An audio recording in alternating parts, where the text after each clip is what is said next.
intriguing draft he's seen in his 40-plus year career. I tend to agree. Welcome to NFL Live, everyone. Coming up, we're creating our own draft room. You don't want to miss this. We got coach, we got GM, we got head of scouting, all played out by people on the show. I'm putting them on the clock, by the way, too, for the toughest first-round picks. Dan Orlovsky is here. He'll be the coach. Louis Riddick, he'll be the GM, and Todd McShay will join us as well. Guys, we're having a lot of fun with the draft, but I don't think we're having as much fun as Jerry Jones is having. Let me explain. So with the 10th pick in the draft, the Cowboys are in an interesting spot. No doubt they need defensive help, but is there a player as high as 10 that they value that much in D in a draft that's chock full of offensive talent? Surely their defense is somewhat better overall with Dan Quinn and a new scheme taking over. Fact is, can't get much worse, right? Last season, the Cowboys allowed over 29 points per game, their second most in franchise history, trailing only their inaugural season in 1960. ESPN senior draft analyst Todd McShay addressed Dallas's defense in his alternating mock draft with Mel Kiper Jr., selecting Scout Team's top-graded cornerback in Patrick Surtain out of Alabama and top-graded defensive tackle in Christian Barmore with their first two selections. Cowboys owner Jerry Jones has his eye on another coveted prospect, though, but this one's on the offensive side of the ball. I'll tell you what, I'm excited to have you come into this league, and man, what a pair up we could do with old Dak Prescott, some of those guys that we've got out there of options to get you the ball. So we can dream of visions of sugar plums around here. It's really special to see a player come in with the potential you've got and have your head on the ground, have your head like you got it. So congratulations again. Thank you. I appreciate it. So in case you missed it, that's Jerry Jones talking to Florida tight end Kyle Pitts, who Mel said yesterday on the show is the best tight end he's ever evaluated. There were even like nutcracker references in there. Anyway, Dan, do you like Jerry publicly flirting with Pitts like this? I don't like it. I love it. There's multiple ways to make your football team better. And the Cowboys aren't going to get Kyle Pitts, but the second best thing would be for somebody not in the NFC to get Kyle Pitts.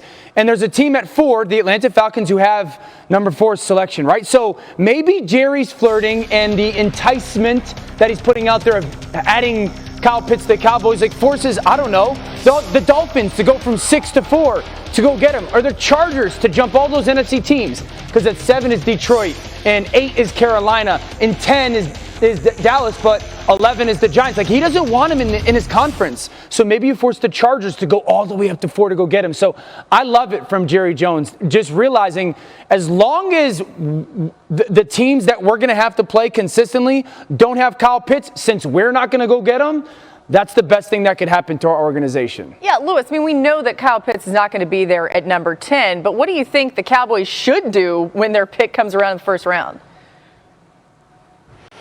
Yeah, Laura, I think they should definitely be looking to try and improve the defense. I think they're obviously going to be trying to look to maximize value. It's a word we hear all the time at this time of year, and rightfully so. So I think at 10, what would I be trying to do? I'd see if one of the quarterbacks are sliding, I'd want somebody to come in there and take the pick from me and see if I can move down and still get great value at one of the positions that I really need on the defensive side of the ball to make sure Dan Quinn has what he needs in order to make our defense much better from what the abysmal showing it showed last year. So how could I get a guy like Patrick Surtain II at better value for me, provided that that's how they look at it? Now, if they feel as though from a scouting department and from a front office perspective and a coaching perspective, Patrick represents great value at 10, then pick him. He's a big, long, strong corner who can play a lot of press bail technique, play a lot of quarters technique. I don't know how much single high you actually want to put him in, especially if your pass rush isn't very good. I don't know how he's going to hold up down the field against NFL caliber receivers,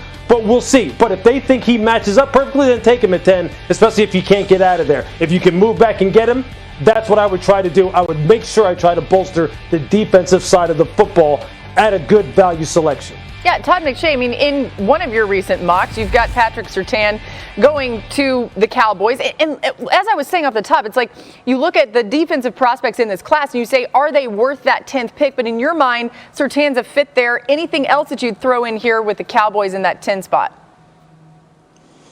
I think moving back would make a lot of sense. I mean, you can move back and get a Caleb Farley from Virginia Tech who might be the best man-to-man cover corner, but is going to fall a little bit because of the back injury. Or you can move back and get a defensive tackle like Christian Barmore from Alabama. So if they can get a deal to move back, and I know everyone's talking about them moving up to go get the tight end, but if they can move back, I think that would make a lot of sense, get additional picks, and go get one of these defensive players. But the bottom line is this, Laura.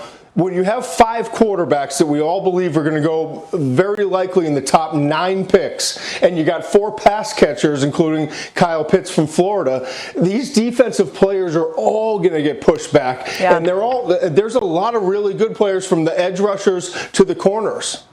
Yeah. Todd, really fast, 1 second, Dan. You mentioned people are talking about the Cowboys going up to get Pitts. Is that happening? Like, is that a thing that's even in the realm of possibility here? How would they do it?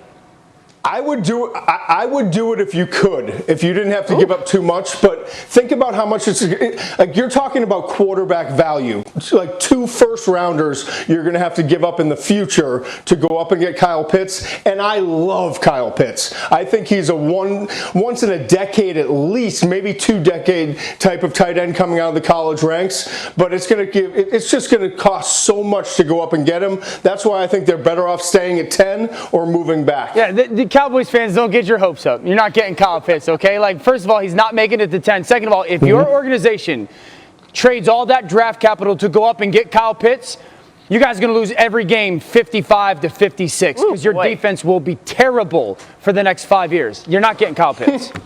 Yeah. I'll tell you this. If they wind up doing that, let's just for the heck of it, pretend that Jerry Jones actually is going to do this. I will tell you what, I want us to cut immediately on draft night to Stephen A. Smith, wherever he is. Yes. And I want us to get his reaction to this because it will be epic. And my reaction, I'll tell you what, my reaction will just be one of those where I'll probably just sit there and stare at the camera and going, they're not beating anybody. No one. I can just see Stephen A. right now with the cowboy hat that he puts on. How about them Cowboys? How about them Cowboys? Hey, more to come on NFL Live. Alabama wide receiver Devontae Smith's weight is all the talk, but we'll tell you why Smith can be successful in the NFL despite his unprecedented frame. And we create NFL Live draft rooms with our crew, break down what the Lions should do with the 7th